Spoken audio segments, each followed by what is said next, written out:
Thank you, Stella, and welcome everybody to maximising the New South Wales COVID support for both businesses and individuals. And welcome to our Facebook friends and families as well. Today, joined by three experts in Harthika, David and Morris. Thanks, guys. Really looking forward to having your input. Some great things to discuss. We're all well aware COVID has caused enormous issues for us personally and business and to our friends and family. So our best wishes and thoughts go out across Australia and in fact the world, because I know we've got people all over the place. So our best thoughts and wishes go out. Today, one of the main things we want to make sure our Modoras clients and marketers are aware of, that we're here to help. You're not alone. There's lots that can be done, and there's lots of ways that we can continue to support and help you. And we'd love to hear from you. So please feel very free to reach out. All our offices open, or all our team are working. Offices may not have the doors open, but we're all here continuing to work for you and help you. So please feel free to reach out. Let's get stuck into today's topic. Again, as I said earlier, you're not alone. A little bit about us before we go into the specific topic. Modoras Group, for those who haven't worked with us in the past, welcome. We're a large business, 16 locations, more than 200 staff and 55,000 clients across Australia. We cover three brands: Modoras, RJ Sanderson and Banks Group. All are very much welcome and very much there to support you and help you. Thanks, Stella. How do we continue to supply this support, and how do we continue to ensure you feel like you're at the centre of our universe, as you should be? Very simply, as this infographic shows, to make the difference for your life and your lifestyle potentials, we put you at the centre of everything we do, and then surround you with the professionals required to get you to where you need to be. We've been doing this for over 3 decades. We have award-winning financial intelligence and integrated solutions across our group, across all brands. And it's one guiding vision to ensure that you, our clients, can be in a better position and continue to reach your lifestyle goals. Let's get stuck into today's support part. As I said earlier, we're very much here to help, and there's lots that can be done in a really bad time. Today, we're going to focus on what the government has made available in New South Wales in grants for businesses and individuals. I'd like to make it very clear that we will not be giving personal or business advice today. We'll be stating facts, and anything we talk about will be general in its nature. So again, ladies and gents, I can't stress enough, fantastic opportunity to gain some information and some education, and then also a great platform to reach out and speak to our professionals. So as this general advice warning states, nothing personal or specific today. It's just very general and factual in its nature. Thank you, Stella.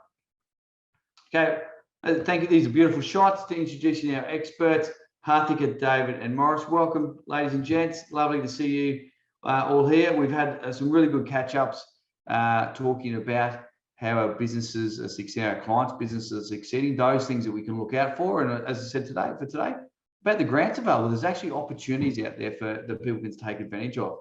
David, you raised a great point in our preparation for today, that the government, ladies and gentlemen, the governments across Australia, but this one in particular in New South Wales, are getting smarter with their applications for grants. So it's really important that you seek advice on this and reach out to a professional. It can take longer if you get it wrong, and in fact you can miss out completely. So the requirements that the government's putting forward often are very technical, and we can certainly help you with those. And then also the knock-on effect of how it can impact your clients, your team, your business, and of course yourselves at home. Okay, thanks, Stella. Okay, an agenda today, really rough structure, ladies and gents. We want to make this as conversational as possible. As Stella said in the introduction, if you look down the bottom of your screen, there's a Q&A box. Please feel free to type in there as we go. The team are going to share stories and insights. And if you'd like us to cover something again, or you have a specific question and you haven't submitted it early, we already have a few here, which is fantastic. Thank you. If you'd like to cover it or ask something else during the day or during the presentation, please reach out. We'll cover that. It's a very rough agenda. The latest COVID-19 support payments available. There's a few as individuals and businesses. There's some eligibility criteria for the grants and payments, as I spoke about earlier and David talked about before we started. These are getting more technical and they do require a bit of work. Important dates we all need to know. We don't want anybody to miss out. And of course, how can you maximize these supports or these payments, and what else can you do with them? What opportunities do you have available? Thanks, Stella. Okay, support payments for individuals. The first part, we're going to focus on individuals. regardless if you're a business owner or not, you're all individuals at heart. So I'll hand over to our team now. I'll get David to take the lead on this one to start with. Welcome, David. Looking forward to hearing your thoughts on how we can support our individuals with these payments. G'day all. We've got two areas, individuals and then businesses. Can I go to the next slide, please, to look at the first one to look at is disaster payments. Originally was 750 now, sorry, originally was 600, now 750. And if you've lost 20 plus hours, that's 750, or 8 to 20 hours, it's only 450. It's not necessarily a lot of money, but it's better than nothing. And I think I'll go back to what we were talking about prior to the webinar starting, and that is that the data matching is much better now by the ATO, New South Wales government, because they've got some track records from the last lot of payments coming through. So it is important to make sure that you're honest and you're doing everything right, and we can help you with those.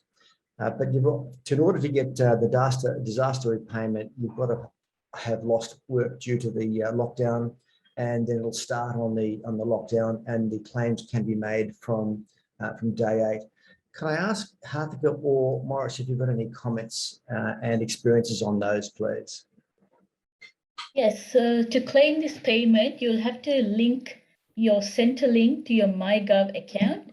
And if you've already claimed payments from Centrelink before, so you'll get a customer reference number, and then you'll have to link the reference number to MyGov. And then you can actually start your application from there. But if you haven't claimed payments before, you'll have to provide proof of ID, like say passport or driver's license, to the MyGov. And then they will actually ask you questions about your residency, about your personal details, and about your employment. And then you'll have to prove your eligibility, and then start applying from there. It is a bit of a long application process, and then for each week, you have to submit a separate claim. I think if you haven't got a MyGov account, there's still a possibility to claim?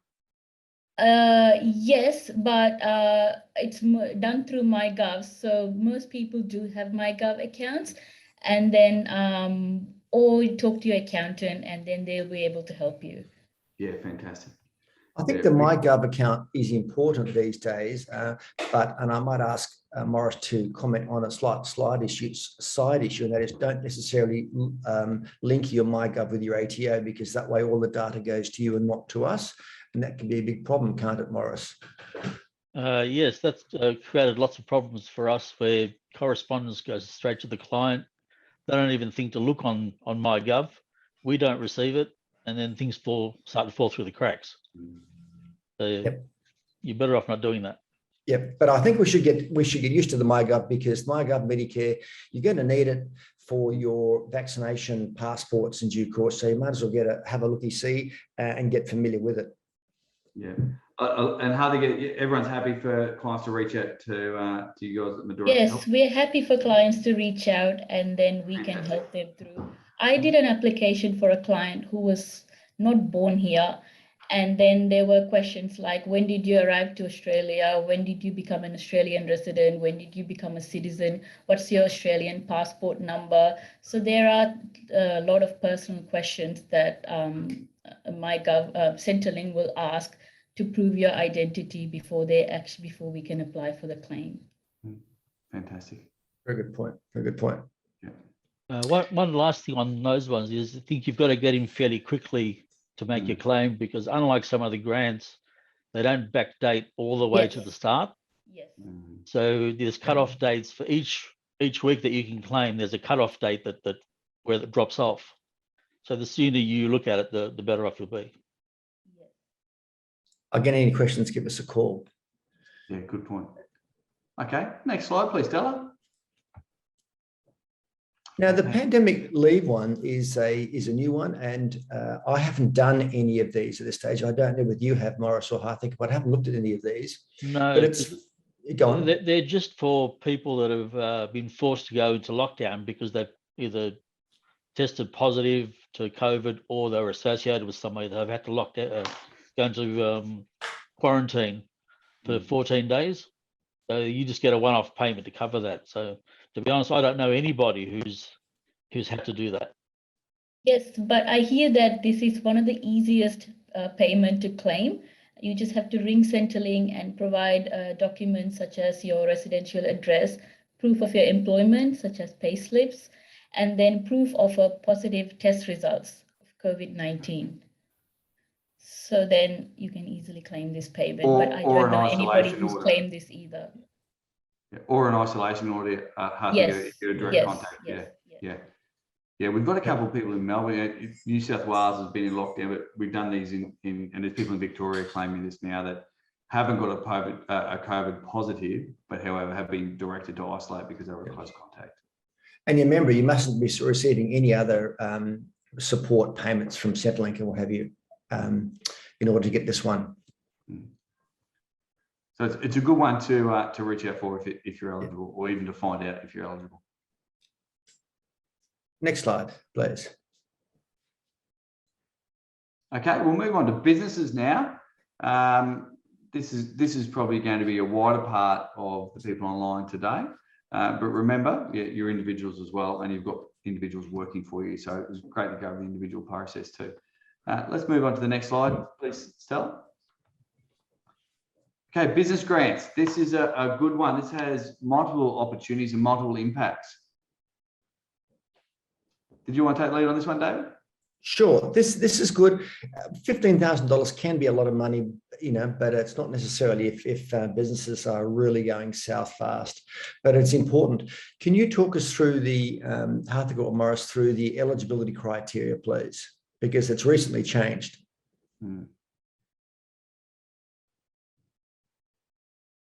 Yes, so you have to be an employing business, and you have to have employees, and then your total annual wages has to be less than 10 billion at 1st of July 2020, and your aggregated turnover should be above 75,000 and under 50 million as at 30th June 2020 financial year. And then, so you have to prove that your turnover has declined 30% or more from 26th of June to 17th July compared to the same period in 2019 or 2020 or the same 2-week period just before the lockdown. And those last tests were put in relatively recently because there was a lot of pushback with the change in turnovers. So guys, roughly speaking, you've got staff and you're registered for GST. How do you start to, prove those claim periods there, the same time? You're going back a couple of years or even more immediately the last 2 weeks. What sort of documents, what sort of processes have you got to put together? Is that simply bank statements, or have you got they don't ask for that sort of detailed information. What they ask you to do to prove it is to get your accountant to actually check your figures. Yeah.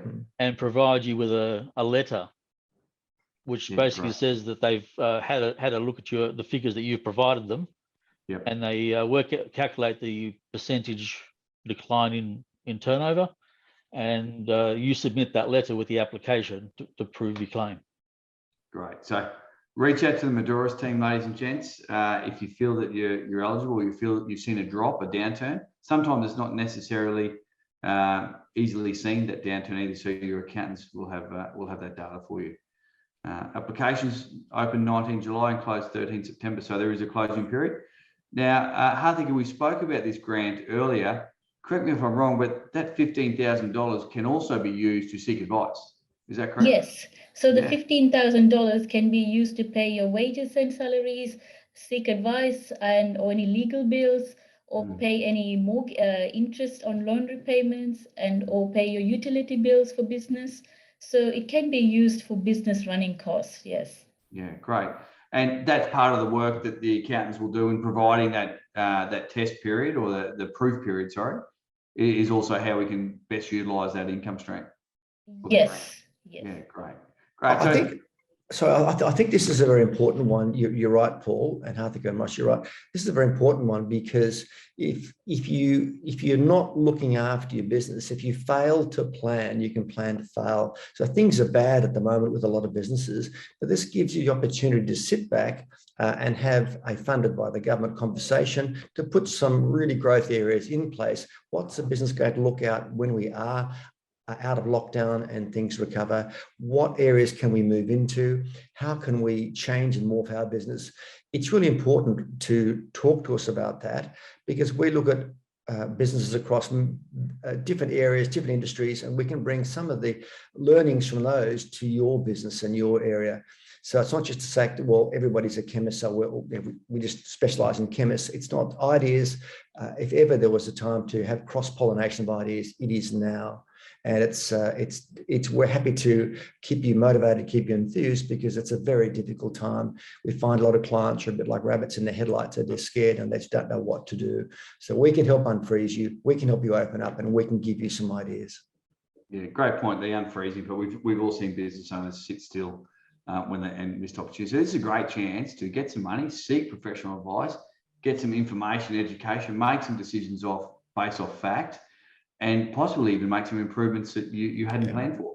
And we've all seen that work in the past. So yeah, I can't stress enough.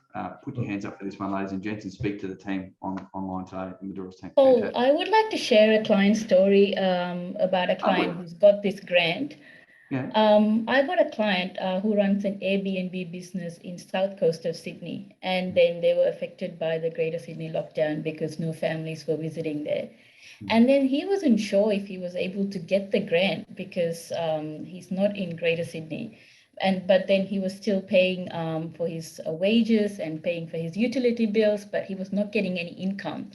And then we sat down and then we worked out his turnover, and then it was reduced more than 30%. And then he actually passed the turnover test of more than 75,000 as well. So we applied for the grant, and then now he's waiting for the grant. He's eligible for it, and then Service New South Wales will soon approve his application. It has approved the application, and he's going to get the grant soon, so in another 5 days. Oh, it's fantastic. So, that must bring some relief to the business owners. Yeah. Excellent. So it gives you a lot of peace of mind. So well done, yeah. Harthy. Yep. Well done. Yeah, then, ladies and gents, please put your hand up and ask. Okay. Anything else you want to cover on that, team? No, I'm okay with that. I think we're ready for the next one. Actually, just before we move on, sorry, team, Stella, could we go back? I just got a question here from Anthony. Thanks, Anthony. The initial grant payment was $10,500. New South Wales website states the remaining $4,500 will be transferred in a secondary payment thereafter. Do we have any information as to when or should we be contacting them directly? I think the answer to that is go to your accountant first. It seems very Yes. Talk to your accountant first, and then let them call the Service New South Wales and find out more information for you. Yeah, absolutely. Because you can't take anything back once you've disclosed it. Is that correct? Yeah. Great question, Anthony. Yeah, I think it highlights the fact that reach out to the team. Absolutely here to help. Thank you. Okay. Business grant again. We've covered that, I believe. Job saver payments. Morris, do you want to take the lead on this one? Yeah, the job saver payment is supposed to be a substitute for the old JobKeeper. Yeah. There's a excuse me. It pays employers a 40% of their typical weekly wage bill, and to qualify, it's very similar qualifying criteria. You got to have wages less than excuse me. The annual wages got to be less than 10 million, and the turnover has got to be more than 75,000 and less than 250 million, and you've got to have at least 30% turnover decline. Yeah. And typically, if you qualify for the grant, you'll meet the criteria for this as long as you provide them the additional wages information. Correct. So first part's the same, a little bit more information required. Can you just expand a bit on the employee retention rules? You have to agree that you'll keep the same head count that you had on the 13th of July. Yeah. As in, you won't get rid of people. Obviously, people may choose to leave. That's okay, as long as you don't actually actively make the decision to reduce people. And so it's trying to create that link between the employees and the employers to try and see them through this period. Yeah, massive part of that includes full-time, part-time, and casual employees as well. Yes. Great point, because a lot of our SMEs or small to medium enterprises, fit here perfectly and want to retain a workforce. And we've already seen it happen once. When we do come out of lockdown, getting that workforce back is imperative. David, you raised a great point in preparation for this as well. We talked about this is the time to be proactive and communicative, making sure you meet your employment retention rules and sharing that plan with your team. It must be imperative at this stage. That's right. I think it's important to be communicative or communicate with everybody because the employees are pretty worried about what's going on as well. And you don't want to get them up and leaving when they don't necessarily have to. And you don't want all that corporate knowledge going out the door when you're going to need it as soon as things start to pick up and look a bit better. Yeah. Retention, although, 40% boost from the government's fantastic, but the replacement of that skill set can be far worse. Recruitment costs, training costs, downturn. So I think it's a great thing. And as you said, David, be communicative. If you need help with those discussions and that planning, nothing better than sitting with your accountants to have that discussion. Yep. Right. Sole traders only qualify if it's their primary source of income. Anything we need to be aware of that, Harthika or Morris? Yes, but to qualify for this, they have to make sure they're not claiming the disaster payment or the pandemic leave payment from the Centrelink. So you cannot claim both. Yeah, good point. Okay. Good point. The eligibility is quite complex there. Just before we move on to key dates, is there anything you guys would add that we should be aware of? The eligibility, I said, is essentially the same as the grant. So if you qualify for one, you qualify for the other. Great. So can you get both at the same time? You can get both, the grant and JobSaver. The only additional information you got to provide is a recent activity statement that you've lodged with the tax office to prove what your wages bill is. Yeah. Great. So this is becoming part of a wider plan now. It's fantastic. And this is what this is getting more of the knowledge, more of the data matching that the ATO have done in the past. They're getting smarter and it's getting easier. This is a good one. Great. So key dates there, we've gone past the opening dates, closing date 18 October. So as you said earlier, team, put your hand up and reach out. Thank you. Thanks, Stella. I believe we've covered that. Thank you. Okay, micro business grant. There's a few micro businesses around, lots of them around. I think David, you put your hand up. Look, you're leaning forward. You're ready to go. I was going to say we haven't had a lot of. Correct me if I'm wrong, Morris, and I think we haven't had a lot of input on here or requirements for these.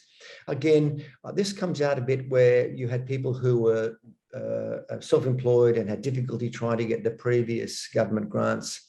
And therefore you need a turnover of 30,000. So you've got to prove that you're a half decent business to start with.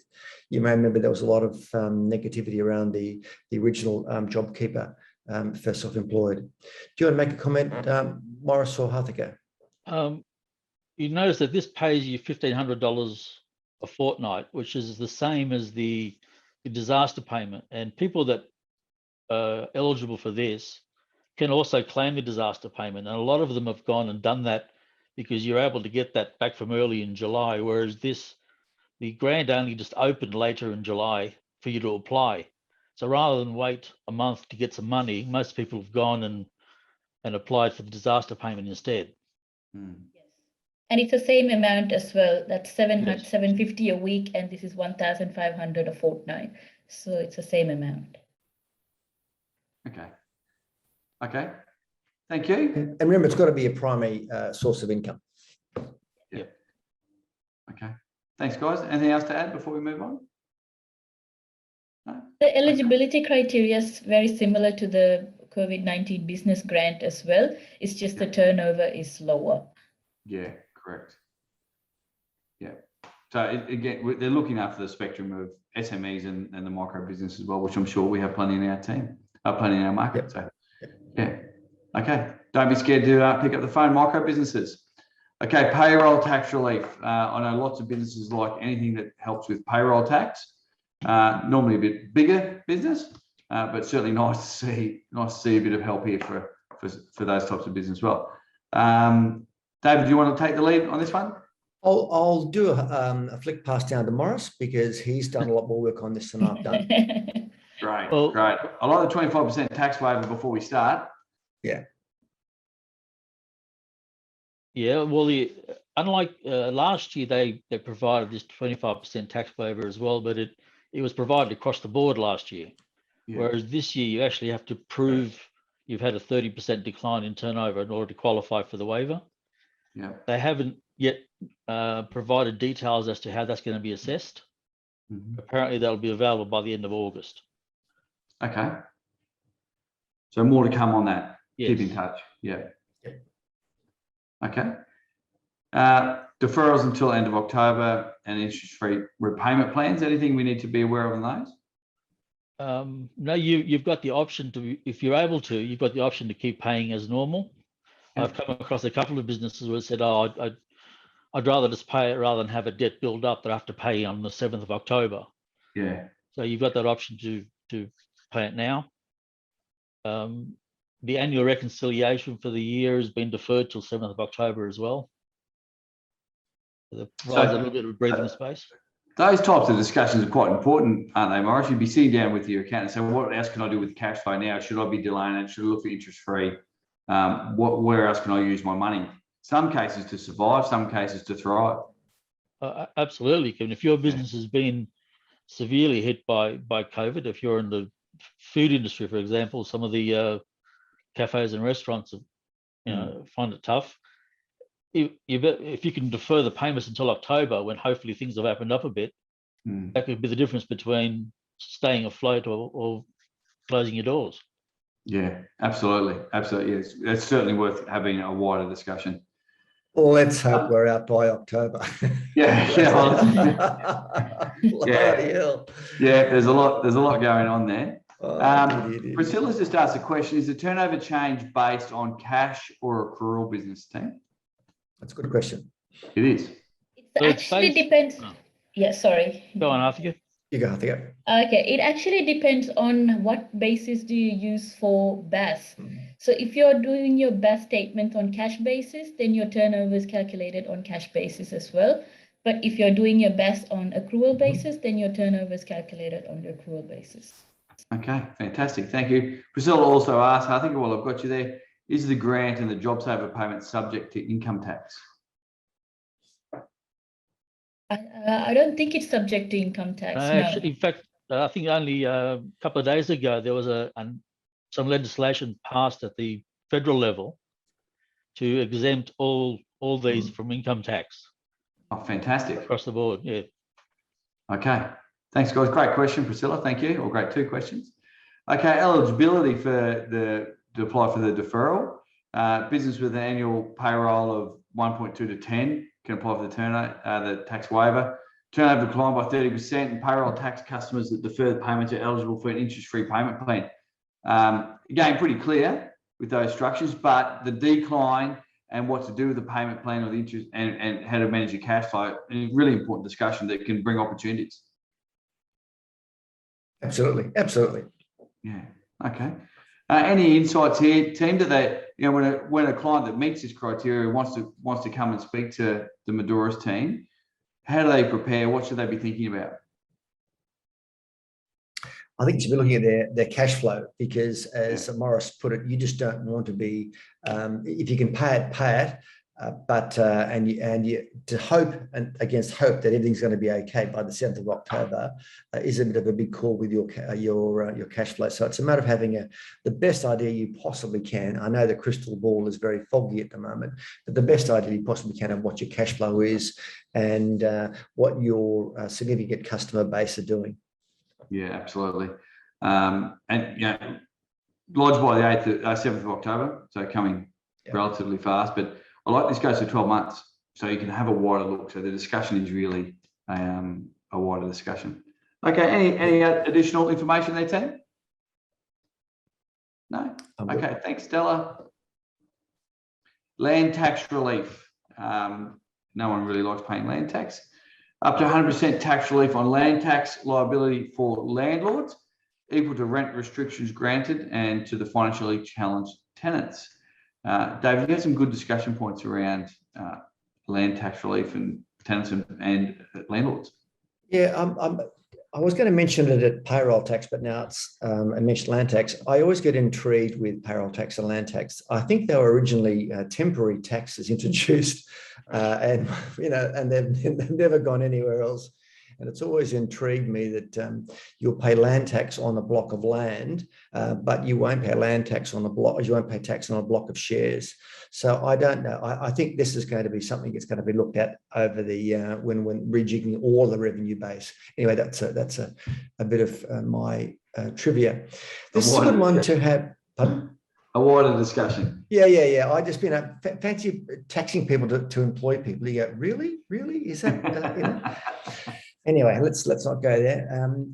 So land tax, this is a good one to have for a bit of a conversation, and we'll talk about there's some other issues in relation to landlords a bit further on. This is a good one to open up a conversation with your landlord because you may want to tell him that you're doing it tough, and he may not understand because he's got the bank pushing him about his interest payments and repayments. But you can get an offset of or a reduction of so your landlord can get a reduction of land tax, and you can then have that reduction. So if that makes any sense. So I think you can get a chance to have a conversation with your landlord in order to talk about the land tax, so that you can get a relief equal to those relief equal to reductions for you. So it's a chance of a conversation. Yeah. Okay. Either commercial, retail, or residential landlords applies to 2021 tax liability. Morris or Harthiger, anything to add around eligibility? Pretty clear. Yeah, it's pretty clear around eligibility. Yeah. Nothing that people can really go too far wrong, but still worth talking to you guys. Well, you can still talk because it's not coming up until really it's based on, is it not, the 2021 land tax liability, isn't it? So that's right. Yeah. So that's got a bit of time to come. So you've got the chance to have those conversations. Say, can you reduce my rent in relation to your land tax? So yeah. So it comes into a wider part of the plan, and you guys would provide insight and some great questions to be asking. Okay, thank you. Great value. Thanks, Stella. Okay, fund restrictions. The use of the funds are restricted to: can we buy yachts and go on holidays? We can't go anywhere. Holiday, but the backyard. You got a boat business. Yeah, we got a new barbecue and a deck and a pool. That's right. You started this. Harthiger, you take over this one because you mentioned it earlier on. Yes, it says pay loan repayments, and it's not your home loan repayments or home mortgage. It's a business loan. Yep. Awesome. So salary, wages, utilities, rent, financial, legal, other advice, and other business costs, and then your business loan repayments. Yes. Yeah, I think the biggest one there is financial and legal advice. Make it part of a bigger plan. Make it part of a strategic vision. What else are we missing? What else can we take opportunity to do? And how do we extend it out for the biggest bang for our buck? Correct. You're not Robinson Crusoe. We're all suffering, and different businesses are suffering in different ways. But I think at these sort of stages, with the conversations we're having with clients, have been really rewarding. I think we're able to help them. Also, just listening to somebody who understands is very important. I think I said to you previously, Paul, we become financial psychotherapists rather than just accountants and business advisors. So financial psychotherapists, listening, understanding, and trying to help clients with our broad experience that we've used for other clients in other industries and other areas. Yeah, absolutely. Absolutely. Okay. Thank you, Stella. We can apply for you. I think we've covered this off already. You just need to give us a letter of authority, reach out, call us. We'll do it. We'll take care of everything for you, including providing the background research and do the application. Did you want to add anything here, David? I think I mentioned earlier, what do clients need to be aware of? How do they get in contact with us? Yeah, I think so. I think there are different letters of authority required, are they not? And different requirements for, correct me if I'm wrong, different requirements for obviously for federal and different requirements for Services in New South Wales, how their accountants' letters are written. But I think also in relation, so I want to talk about, there's an eviction moratorium for tenants, and that's been a big worry. I think that someone's going to change the locks and throw you out. And also in relation to businesses as well, it's just, you know, you purpose built or have a factory fitted out for what you're doing, and then the landlord's under pressure from the banks. And so it's important that you do know that you need, in your commercial and retail landlords need to have mediation before they can start taking other sorts of action. So it's really important that you will get your chance to explain what's going on and to plead your case, rather than previously you just come up in the morning and then someone would have changed the locks on your place, on your premises, and that's devastating. Comes back to that point earlier, being communicative and the chance to explore. Yeah. Talk to your landlords. You're going to be talking to your landlords because they've got problems. They need to know that maybe if you can't pay it all, you can pay some of it, rather than they may be thinking that you can't pay nothing. Yeah. So we've had some good conversations with those too. Yeah, great. Okay. And again, we're happy to act as a middle person there, so we can take the emotion out of some of these conversations, because they can become highly charged because everybody's under enormous pressure. Yeah, good point. One of my opening remarks is you're not alone. We're here to help. Alone, yeah. A great example of that. You're not Robinson Crusoe. No, exactly. And Hartley, you found people are just, the experiences you've had where you've had great success, it's people just pick up the phone and stay in the conversation, and then you map out the process. Yes, they just pick up the phone and then they just let us know what their circumstance is, and then we talk to them, and then we just come up with solutions. Yeah, perfect. I like that process. Simple and to the point. Thank you. Yes. Thanks, Stella. Okay, question time. Thank you for those couple that sent them through while we're talking through. I've got a few here that people help us build today's presentation on and sent through earlier. It's a good one for you, Harthika. When calculating decline in turnover, do I include only New South Wales turnover, or do I have to take into account national turnover of my business? It's all turnover. So your New South Wales turnover, and then Australian turnover, and then if you have any subsidiaries or branches overseas, it's included as well. Oh, great. So all of your turnovers. Yeah, great. Okay. Thank you. In fact, it's with aggregated turnover, even if you've got related companies here that are not strictly part of your business, but are related. Yeah. You still have to include it all together when you assess it. Right. Okay. Thank you. Hence, it starts to get a bit more technical and may even have more opportunities. Next question, Morris. Can my business receive the COVID-19 JobSaver payment if it did not get the 2021 COVID-19 business grant? Yes, it can. Yeah.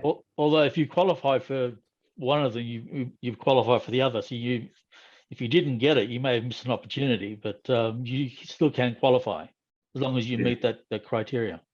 Yeah, great. Yeah, we've seen a few people miss opportunities, so we don't want that to happen. Ladies and gents, please talk to us. Next question. My headcount has declined. What do I do? Harthika, do you want to take that one? So if your number of staffs declined because of just say they went into voluntary resignation, or they moved interstate, or if it was their choice, then you're still eligible for the business grant. But if it is if the change happened because of you, because of the employer, then you have to notify Service New South Wales, and you might not qualify for the grant, as you have to maintain the headcount as at 13th of July. Okay, so there's a bit of process in that one. Yes. Thank you. Thank you. What's this next one?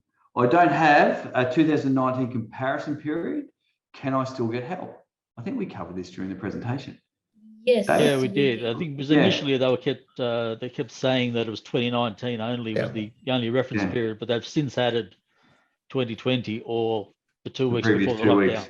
Yeah. So key to that's data and presentation. So absolutely.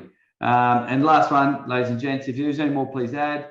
I don't have employees. Can I still qualify? I think we covered this as well. Yes. Is there anything you would add to that, team? No, this is similar to what we said earlier. So if you don't have employees, and if you've gone and claimed disaster payment, you cannot claim Service New South Wales grant. Yeah, great. Okay. Thank you everybody for joining us. Thank you to our experts. Did you guys, if you could sum up an action that you'd like our listeners and audience to take away from today in a couple of words, David, what would you suggest everybody on the end of this webinar takes away from today and actions they should put in place? Communicate. Communicate. Again, you're not alone. You're not Robinson Crusoe. As both Morris and Harthika said, pick up the phone, have a chat. We'll talk with you. We'll work out where best you can apply, how you can apply, and give you some ideas, give you some hope, and we're able to be on the other end of the phone. That's the important thing. I get when I talk to people, we ring them up, we bring up random clients to see how they're all going, and thank you so much for the call. We didn't know what to do. It is incredibly stressful. I think a lot of people who aren't involved in self-employment don't realize that the identity of that self-employed person is tied up in their business. And so if their business fails, they're starting to fail psychologically, and their family is starting to fail psychologically, mentally, and mental health issues. So don't dilly-dally, just pick up the phone. It's not embarrassing. It's whatever it is. We really, really understand. I know I've been doing this for 4 decades, and I came from a self-employed background. My family was self-employed. That's why I wanted to be able to help. So we've got lots, and all our team have been with us for years and years and years. We've got lots of experience. So don't worry, pick up the phone, and then we'll be able to help. That's what we do. That's what we do. As you see on the screen now, how we can help. Harthika, any key takeaways that you'd like to express on top of what David said? Yes, as David said, please ring your accountant and they'll be able to help, as some processes may be confusing, and it's easier if you talk to a professional. Yeah, absolutely. Thank you. And Morris, final words of wisdom? Look, it's like everything these days with the internet. There's so much information out there. And quite often, if you try and navigate it yourself, you're going to get yourself confused or miss opportunities. So again, it's probably safer to come back and talk to us, and we'll be able to decipher all the information for you and point you in the right direction. Can I raise a point? It's the last time. Sorry, Paul. I know we've got to go. But Harthika and I were having a chat about framing this webinar today. And I said, years ago when I first started, it reminds me of an auto electrician that we had as a client. A lovely, lovely guy. He had a sign in his auto electric shop, and it was hourly rate $25, let's say. If you watch $50 an hour. If you've tried it before to fix it before, it's $75 an hour. So what happens is if you start putting information and there's just an iota that's incorrect, the system doesn't cross-match it, and you've got all sorts of problems. And I think Harthika's had a lot of those to solve, have you not? Yes, I have. And one of the issues I had with one of my clients was the details in the Service New South Wales records didn't match the business records with the ATO and ASIC. So that was holding up the application process. So it's easier if you talk to an accountant, they can sort this out for you. Absolutely. Seek professional help. I couldn't agree more. Okay, well done, ladies and gents. Thank you, everybody at home or at work, watching and listening. I think if nothing else, COVID has helped us prove that we can continue to support and work with you remotely. Well done to everybody doing that today. Zoom allows us to meet with you, strategize and give you personal advice and business advice. It allows us to continue to support you. So thank you for everyone who's joined us. Last little message there basically says remain strategic, look for long term. There are opportunities. There's a family of people here. We're absolutely willing to help. So thank you to our professionals and experts, Harthika, David and Morris. Appreciate your insights, team. Behind the scenes, Emily, Jolene and Stella, as always, fantastic putting this content out to our team. Everybody at home or at work, thank you. Please keep the feedback, the questions, the queries coming. We are absolutely here to help. And the more you ask, the more we're happy to give. Have a great day and take care. See you, everybody. Thank you. Cheers. Thank you. Thank you for joining us at our event, Maximising Your New South Wales COVID-19 Support. We're pleased to have had your attendance and valued the opportunity to support you.